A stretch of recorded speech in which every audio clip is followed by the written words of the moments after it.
Welcome to Common Sense Care, parenting gender-confused children with truth and love. The gender industry's so-called affirmative care model is their one-size-fits-all answer for all people who struggle with their identity.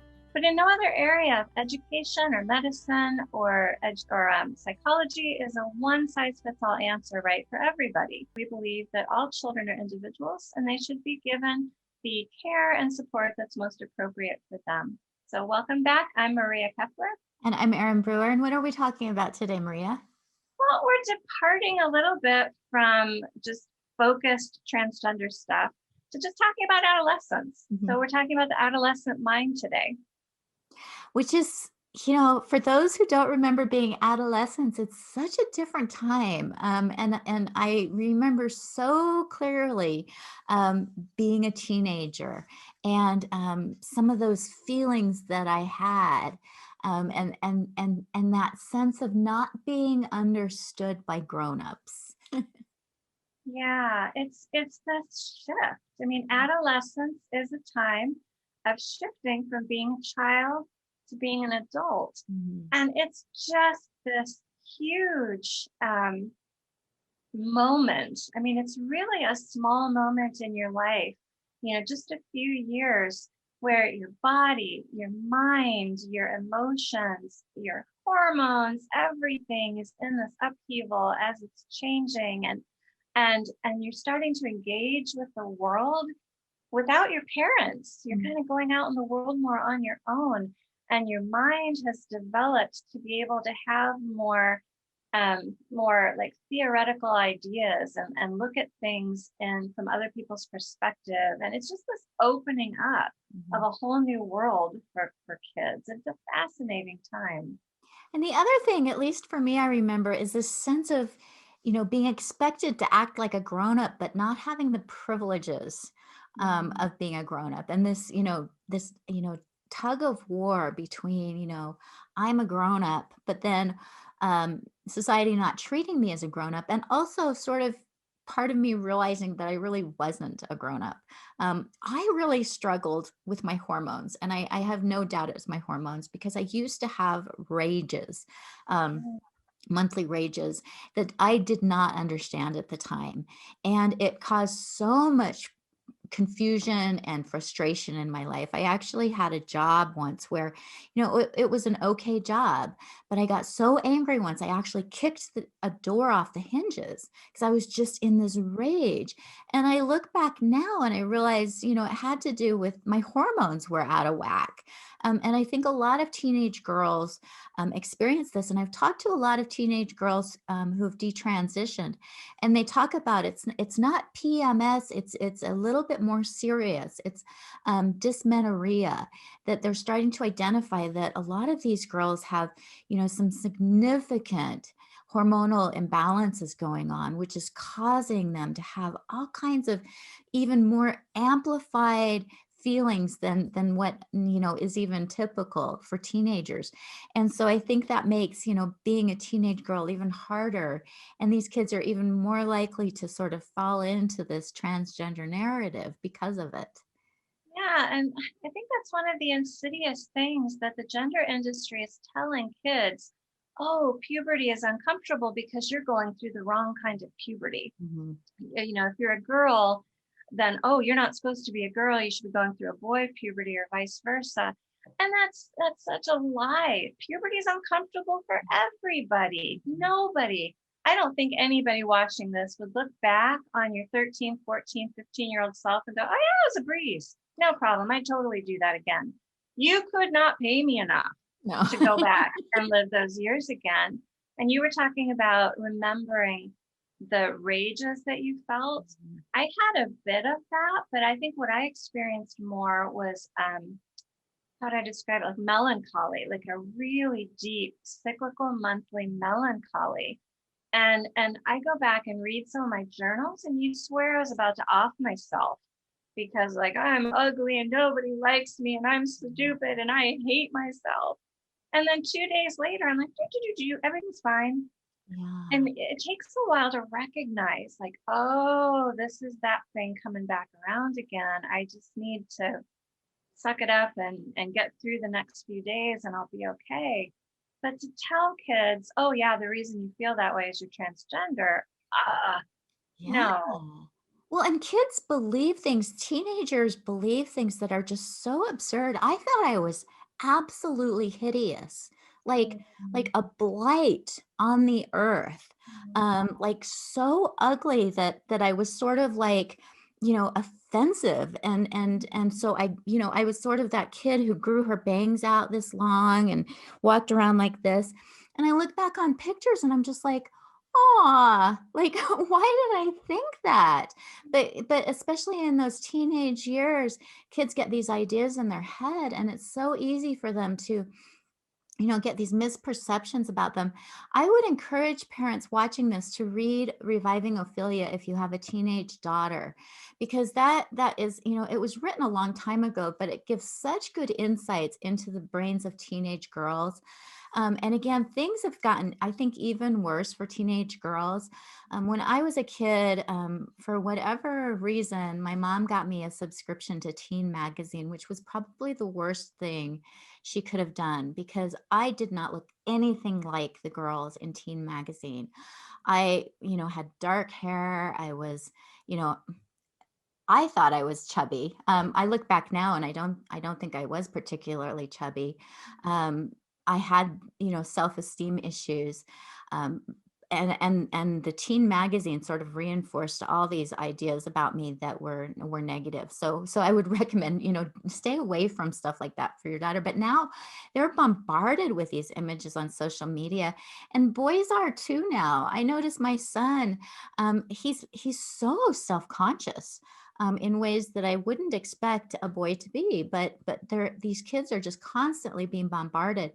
And I think one thing that it's hard for adults to remember is that, a couple of months in a teenager's life is so much longer proportionally in their life than a couple of months for us, and their sense of proportion is very different. So I remember when I broke up with my first real boyfriend, and I was just distraught. And I remember my grandma called and she said, "It's okay, Erin. There are plenty of fish in the sea." And I just wailed like, "Oh, you don't understand. Like, he's the only one." And I was convinced he was the only one that would ever connect with me. And of course that wasn't true. But he was the first. And with teenagers, because they don't have that life experience, everything seems bigger and the consequences seem more powerful. And anytime you're not connecting with your friends, it seems so much more, um like the impact is just so much more powerful. So I think that's something parents need to remember, is that these kids, their bodies are growing really rapidly. They're having all these physical changes. Emotionally, they're changing. Their brains are cognitively, um, you know, really quick. So a lot of times these are kids, they're able to understand calculus, but they still might not be emotionally developed as you would think they should be. Well, that's a good point too. People develop at different rates in terms of their intellectual abilities, their emotional abilities. And so, yeah, you might have a child who's academically very gifted, but who socially is a little behind, especially with some of the neuroatypical kids, like kids who are on the autism spectrum. You will find those disconnects between the different parts of their lives, which is really important to keep in mind. But going back to what you said about kids' sense of proportion, I've got 3 kids right now. They're 13, 15, and 17. As we're making this, we're still dealing with COVID, and we've been in lockdown for over a year now. And I realized for my 13-year-old, that's 1/13 of her life. That's almost 1/10 of her life. And kids don't really remember the first 2 or 3 years. So, I mean, this is huge for her. I'm in my 50s. I'm like, yeah, it's a year, the year will end. We'll get over it. Years go by really quickly. And this is a little bit, I'm always doing these tangential things. But I remember when I was in high school, my English teacher explained why time seems to go faster as you get older. And she said it's because we judge our lives based on the whole span of our lives. So when you're 2 years old, a year is half of your life. When Wow. you're 10 years old, a year is a tenth of your life. When you're 50 years old, a year is only a 50th of your life. And so you keep judging time based on that length of your own life. And that was so powerful to me to recognize for younger people, yeah, a month or two is significant.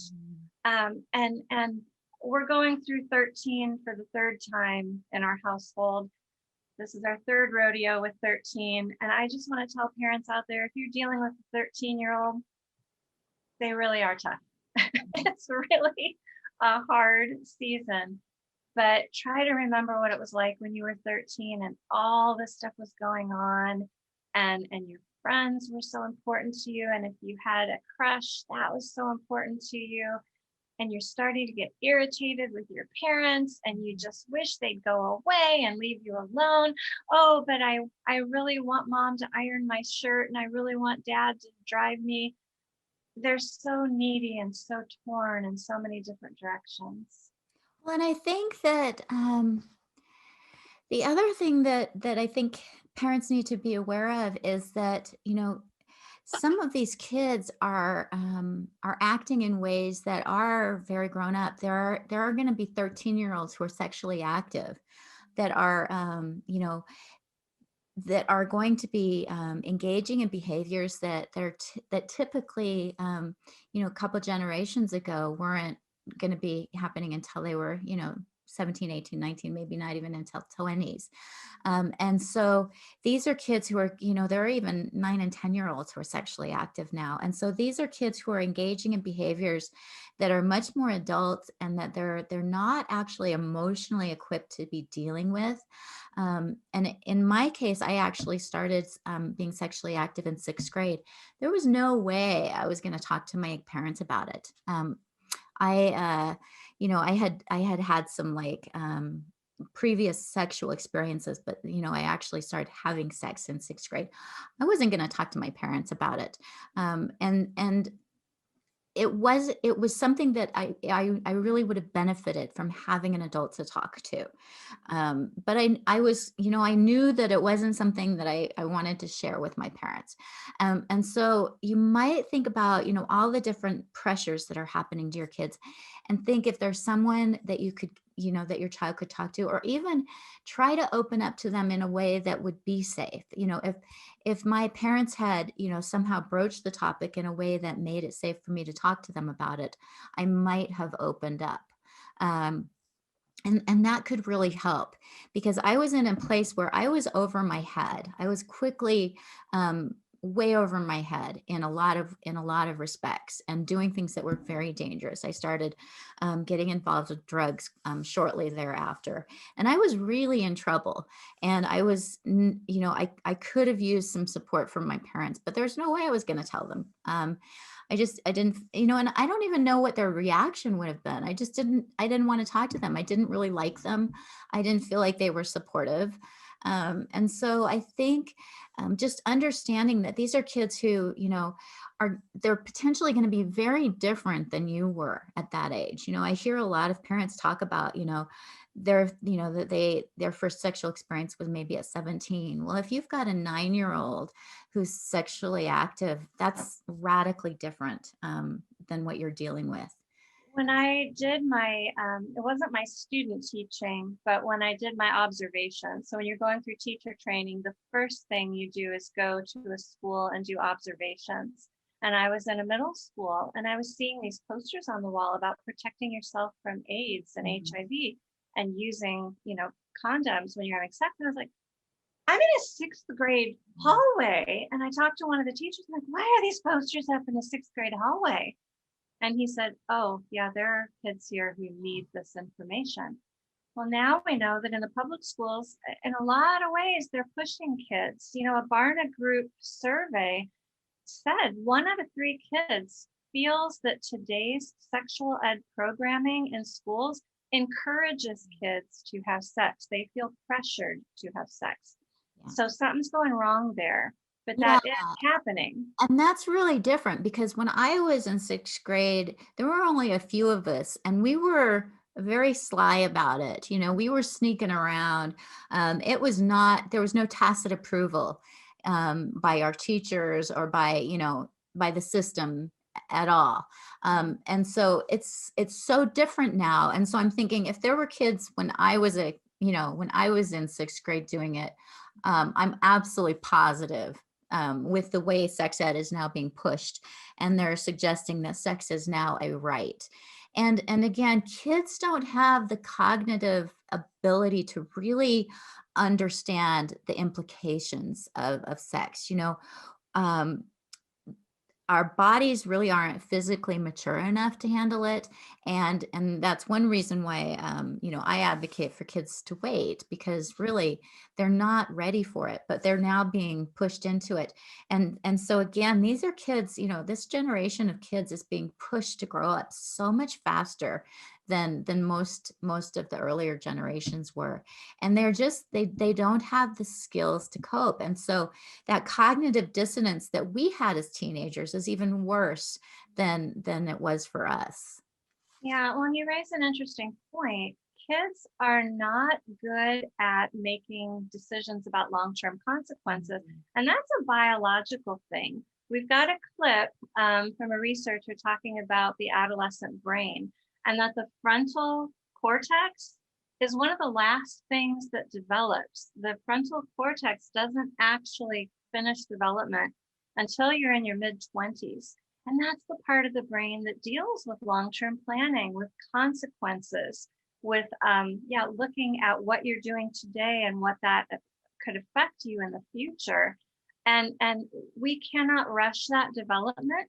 Kids are being pushed earlier and earlier and earlier to behave like adults.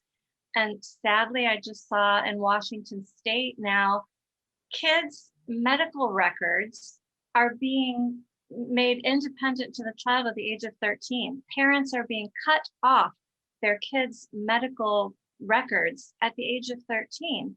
That's horrific, because these kids do not have the cognitive capacity to handle their own healthcare records. Yeah, to even understand the implications of what, these incredible medications like, you talked about the AIDS awareness in schools. Well, they're giving PrEP, which is a prophylactic medication cocktail to kids to prevent them from getting AIDS. Well, just like with puberty blockers and cross-sex hormones, we don't know what the long-term implications of children taking these incredibly heavy-duty medications are going to be. And children don't have the ability to think long-term about it. I remember, again, I started smoking when I was 9. One of the things that I used to do is I would go to the mall and I would pick cigarettes out of the ashtrays right by the elevators and smoke them. And I thought it was pretty cool. Now I look at it and I'm like, blah, it's just gross on so many levels. Look at that one first. I actually am now kind of a germaphobe. But at the time I thought I was pretty clever. What a great way, because a lot of times, you wouldn't just get cigarette butts, you get some pretty nice sized cigarettes. And again, that's a lack of, that long-term thinking. Yeah. And so it's like these, these people pushing these the trans movement, the PrEP, these, sexualizing kids, they're really preying upon the fact that kids don't have the cognitive ability to assess long-term consequences. And should we just go ahead and watch that clip? Yeah, let's do that. The brain continues to develop right throughout adolescence and into the 20s and 30s. So adolescence is defined as the period of life that starts with the biological, hormonal, physical changes of puberty and ends at the age at which an individual attains a stable, independent role in society. It can go on a long time. One of the brain regions that changes most dramatically during adolescence is called prefrontal cortex. So this is a model of the human brain, and this is prefrontal cortex right at the front. Prefrontal cortex is an interesting brain area. It's proportionally much bigger in humans than in any other species, and it's involved in a whole range of high-level cognitive functions, things like decision-making, planning what you're going to do tomorrow or next week or next year, inhibiting inappropriate behavior, so stopping yourself saying something really rude or doing something really stupid. It's also involved in social interaction, understanding other people, and self-awareness. So MRI studies looking at the development of this region have shown that it really undergoes dramatic development during the period of adolescence. Ability to take into account someone else's perspective in order to guide ongoing behavior, which is something, by the way, that we do in everyday life all the time, is still developing in mid to late adolescence. So if you have a teenage son or a daughter and you sometimes think they have problems taking other people's perspectives, you're right. So for example, take risk-taking.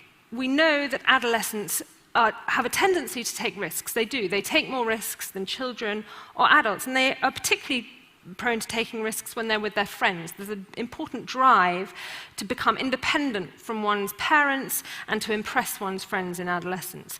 Wow, I really recommend for everybody watching this to go back and watch that whole video. Yeah. It's so informative and so interesting. But one of the things she talks about in there is brain pruning. Mm-hmm. And when we hit about 12 years old, our brains start actually pruning synapses and pruning connections. It's a little scary if you think about it, because parts of your brain are dying when that happens. But for small children, they are just sponges. They are sponges absorbing language, absorbing experience. And then about the age of 12, your brain starts to cut off parts that aren't being used. And it strengthens the parts that are being used. So if your child is into music, some of those music areas are going to be left intact, are going to be strengthened. But if your child hasn't learned a second language, some of those language synapses are going to start to be cut. Kids prior to the age of 12 learn languages so quickly. After the age of 12, you don't have the same capacity for language learning. And that's one of the things that comes with that brain pruning. But what's really scary, and Erin, I'm going to ask you to talk about this, is the drug Lupron, which is being given to kids to block puberty, because kids are told this lie: if you're uncomfortable with puberty, you're going through the wrong puberty, we need to stop. And what happens to the brain? Right. And that's what's so important is people, they talk about, this being a pause button so that kids can, take some time and consider their gender identity. And I can't think of anything more ludicrous, first of all, because what you're doing is you're pausing their cognitive development, the very cognitive development that they need to make good choices about their future. And so, Lupron isn't a pause; it's actually inducing a developmental delay. So as their peers are moving through puberty and gaining these emotional, social, cognitive abilities, these children are being delayed in all of these areas. There's research that shows that their limbic system is being delayed, their IQ is going down, their social emotional development is being delayed. All of the things that they need to make good choices about their long-term future are actually being stunted. And so their ability to make good choices about whether to take a medication that's going to cause long-term side effects and medicalize them for life really is compromised. So it's really ludicrous to expect that this is a good treatment for them. It's really incredibly dangerous to induce a developmental delay in a child. And we don't know what the effects of Lupron are on a child's developing brain. There's no studies. Not long term. No, this is being used off label. Right. And we don't know, what if that brain pruning has not happened yet and you start a child on Lupron? What if they're in the middle of the brain pruning process and you introduce this drug that stops development? What does that do to that child's long-term brain development? We don't know. And to me, that says we need to be extra cautious. Yeah. But we're not. I've heard doctors say that in any other case, we take a drug, we experiment with it, we determine, how to best use it, what its pros and cons are, and then we start prescribing it. In this case, it's just the opposite. And I have heard, people who advocate for the use of Lupron using precocious puberty to justify its use. And Lupron has been used in precocious puberty. And what is precocious puberty is when, a young child starts to go through puberty really early. Say, a 5-year-old starts to develop breasts or something. And so they have used something like Lupron for a couple of years to delay that in a very young child. However, they are finding, even in those cases, that Lupron often has some really heinous side effects, that these kids are having bone demineralization and joint pain and other really negative consequences. So it's not as though even in that case, it's been a great drug. The other instance is that in those cases, it's only used for a couple of years. In a lot of cases with kids who have a trans identity, it's being used for many, many years. So 3, 4, 5 years. And we have no evidence about what the long-term consequences are going to be on something like that. But the more, all the research is showing that we should be, immediately stopping, that this is incredibly dangerous, that these kids are being harmed. And like you said, if a child's brain, there are these are developmental milestones. And if we interrupt them, we really don't know what the consequences are going to be. And to me, it's just outrageous that we have been willing to experiment on children. An unregulated experiment is taking place with these children, and we are sitting back and watching it. And to me, it's outrageous. It really, there's no way of justifying it. And we should be up in arms. And thankfully, there are some people who are fighting this. And thankfully, Arkansas just passed a law saying that, at least in Arkansas, this isn't going to happen anymore. I'm hoping that other states will follow suit. We need to protect kids from this because, again, I just have nightmares, literally wake up at night in cold sweats thinking about these children and the damage that's being done to them.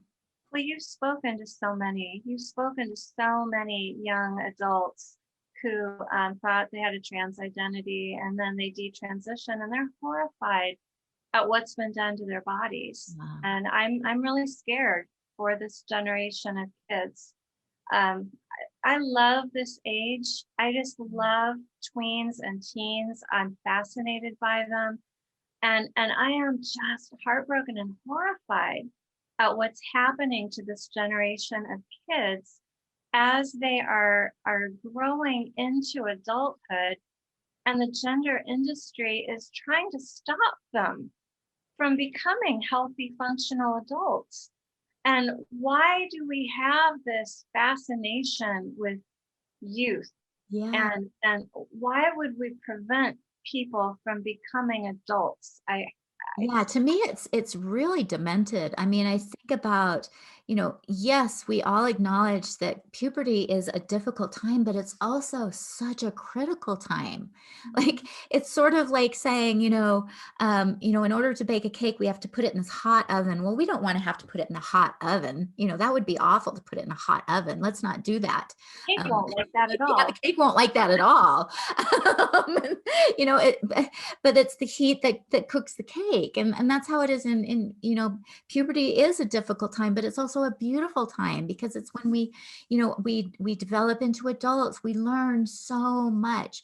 I mean, I think about some of the experiences that I had and some of, just the opportunities and the learning that took place.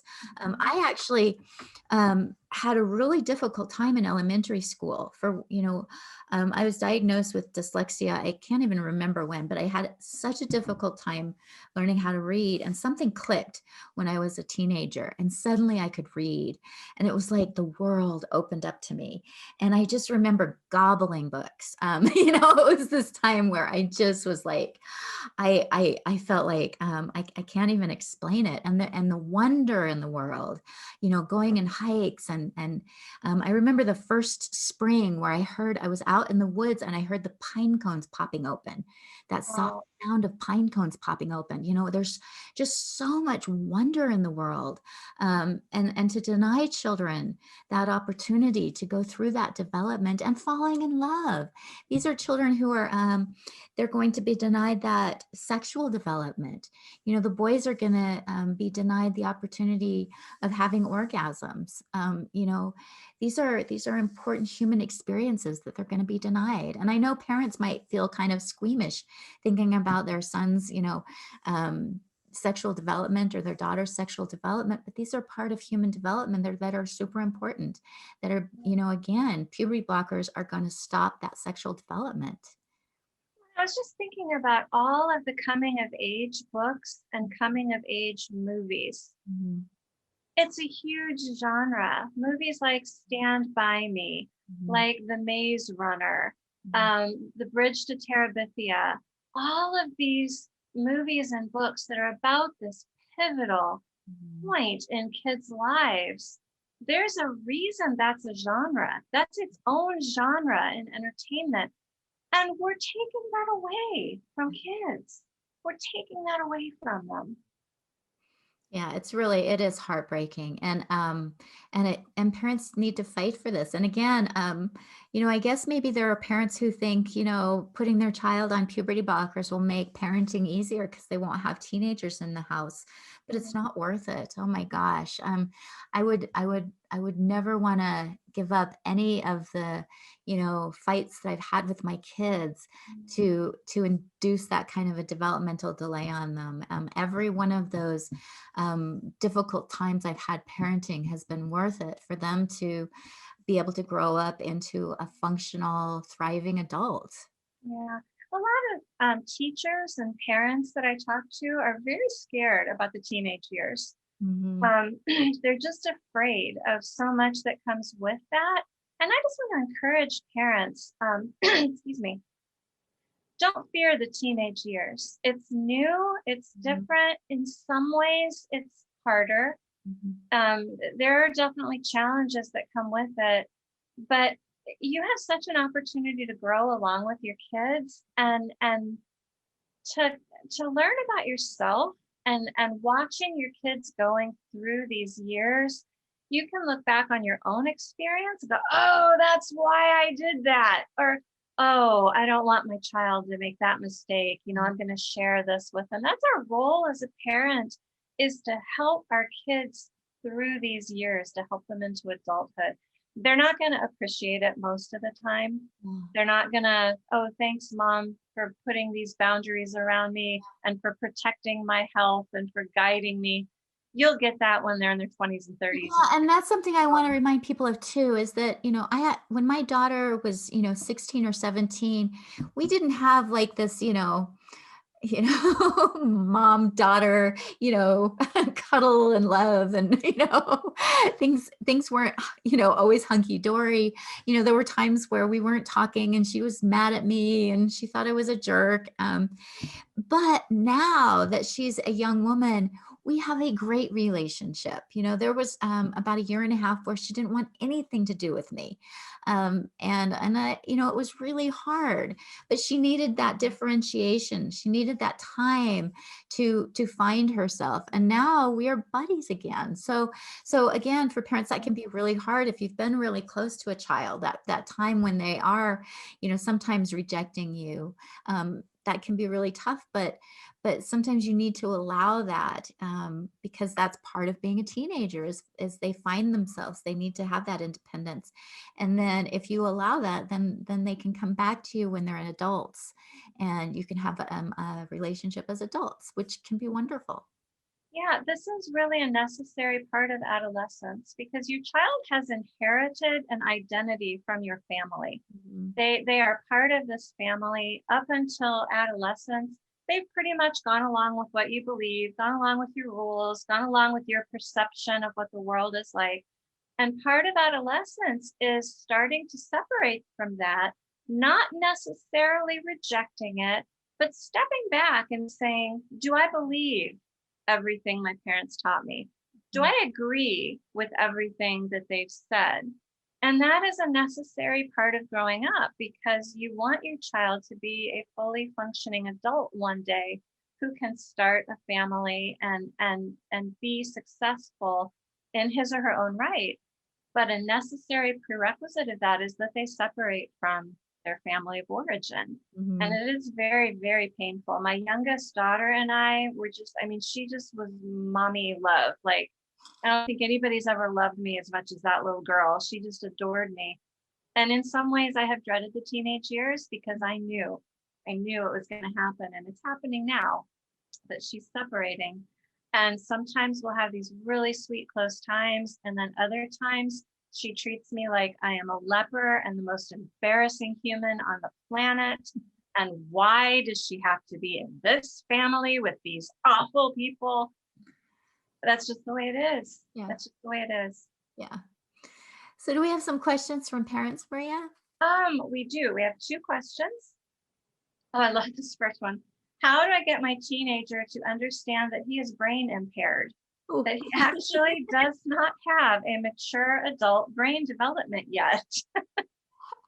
I think the first way I would respond to that is that they're not brain impaired, that they're very appropriate for their age. And that's important to understand, that developmentally this is very appropriate. And I think that, sometimes it's easy for parents to kind of condescend to their parents and or to their children, and to suggest that there's something wrong with their kids. And I think we saw that a little bit in the video, that there's, and if you watch the whole video, there's this sense, it's easy as a parent to be like, to sort of put teenagers down and be like, what is wrong with them? But there's nothing wrong with them. They're exactly where they're supposed to be developmentally.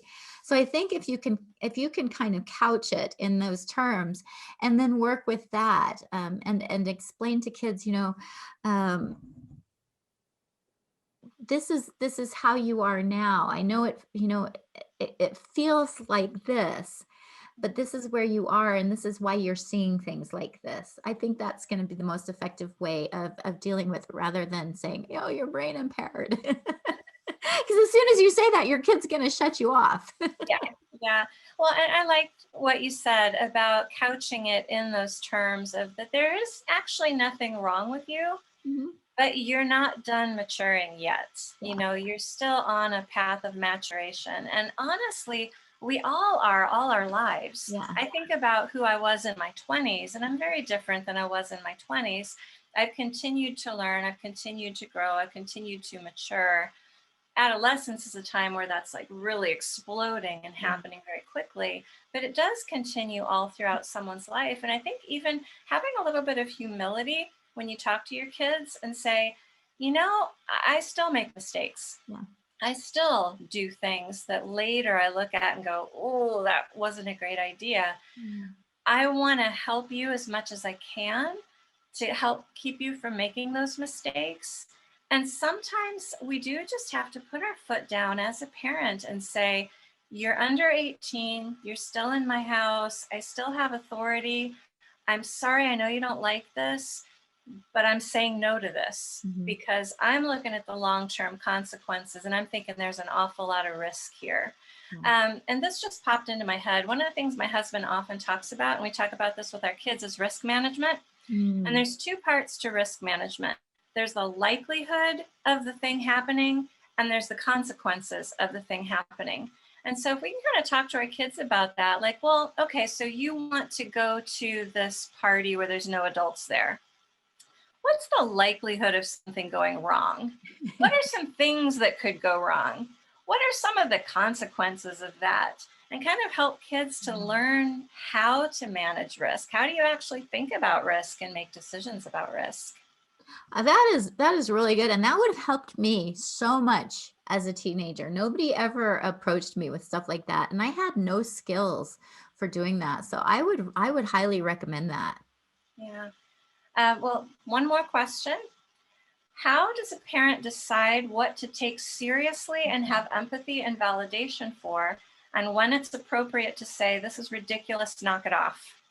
That's a good question. And I've talked to a lot of parents, and it can be really hard, especially parents who are dealing with a kid with a gender identity issue, who can be very dramatic, who can be very insistent that the parents behave certain ways.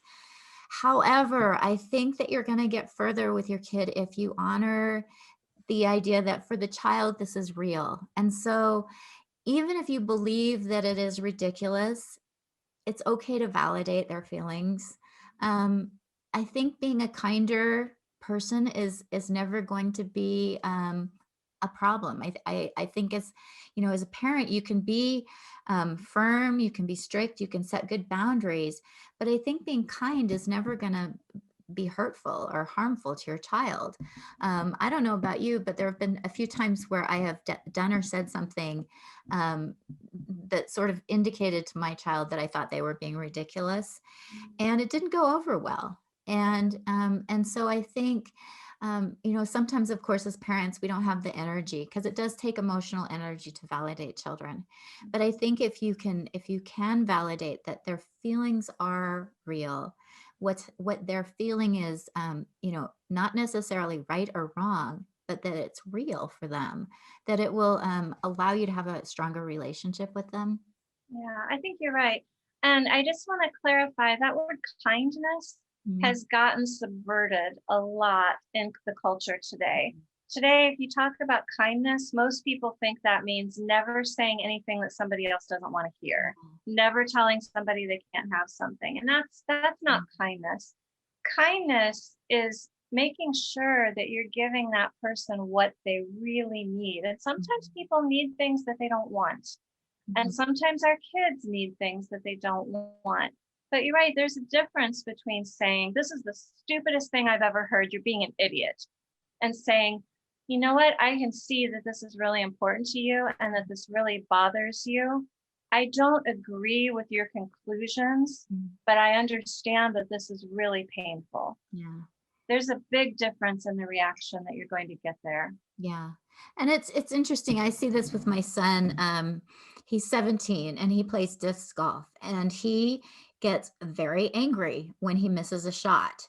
And if I say something like, yeah, bad shot, it doesn't help. If I say something like, that was a bummer, or, oh, I can see how disappointed you are, it really helps. Yeah. And it builds our relationship. And so, again, I know it's hard to be a parent, and, every once in a while, we all make, snide remarks to our kids, and that's going to be normal. They're going to make snide remarks to us. But I do feel like the more you can try to, even if you completely disagree with them, do it in a way that is respectful, that it will go over better than if you are dismissive. We are not doctors or therapists. We are not giving medical or psychiatric advice, and we offer no guarantee of outcomes. We simply want to talk about how to support and love kids using long understood best practices from the fields of psychology, education, and child development. We're glad you joined in our conversation today, and we hope that you took away something you can put in your toolkit for parenting your gender-confused kids with truth and